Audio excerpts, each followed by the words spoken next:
Mamen.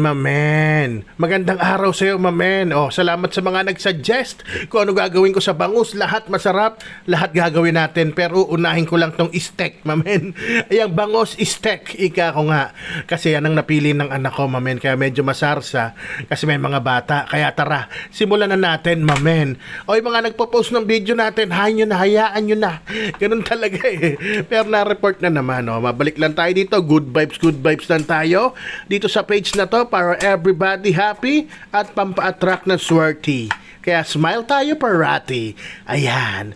Ayan nga yung bangus, mamen. Sinisong ko lang yan ng salt and pepper. Pero bago yan, hiwain ko muna to. Iba di naglalagay ng bawang. Pero try nyo sa mga steak, bistek.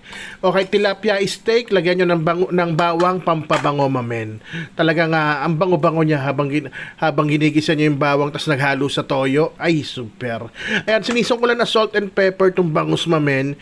Yung labas tsaka yung balat or yung loob tsaka yung balat, mamen. Pero yung loob nilagyan ko ng paprika. Para may onting lasang uso ko, smoked paprika. Para may onting smokiness. Ayan, tapos nilagyan ko ng flour o kaya cornstarch, lagay nyo. Cornstarch pala yan na ilagay ko. Unang-una para hindi matalisik. Sunod para dagdag crunch na rin, mamen. Tapos piprituhin ka na yan. Yung tagal nito, depende sa lakas ng apoy nyo, sa dami ng mantika, at sa laki ng bangus, mamen. Ako, medium to low fire lang ginamit ko dyan. Tapos, mga 3.5 minutes each side, mamen. Goods na yan. Ayan na nga, binaliktad ko na nga after 3.5 minutes. At yung laman na side, ganun din, 3.5 minutes. Goods na yan. Kung gusto nyo yung tustahin, walang problema. Kung yun ang mas gusto nyo, yan o, set aside ko muna yan. Tapos itong mantika, palitan na natin ng bago, mamen, kasi magigisa na tayo. Ayan na nga, onting mantika lang. Tapos magisa na tayo ng bawang, mamen. Tapos sunod yun na rin kaagad yung sibuyas dyan.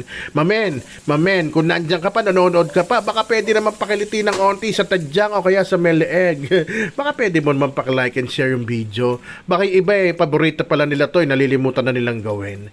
Ayan na nga, tinimplahan ko na lang ng toyo, kalamansi, tubig, onting paminta, mga kalamansi, 2-3 lang, bahala na kayo sa asim. Onting asukal, pambalansin ng alat na binibigay ng toyo, mamen. Ngayon, kung ayaw mo ng asukal, wala namang problema. Huwag ka maglagay, di ba? Basta tayo, to taste na lang yung mga yan, o kaya nilagay ko na sa plato, mamen. Tapos siyempre, lahat ng sibuyas. At dadagdagan ko pa yan. Yung sibuyas na hilaw na puti, mamen, kasi hindi matapang yon. Masarap kainin ng hilaw, mamen. Tsaka dagdag texture na rin, mas malutong yan. Kasi hilaw, mamen. Yan, inaayos ko na. Pero alam nyo na, pag ganyan na itsura, malapit na magkainan, kaya ihain nyo na at isisigaw ko na. Rapsa! Man!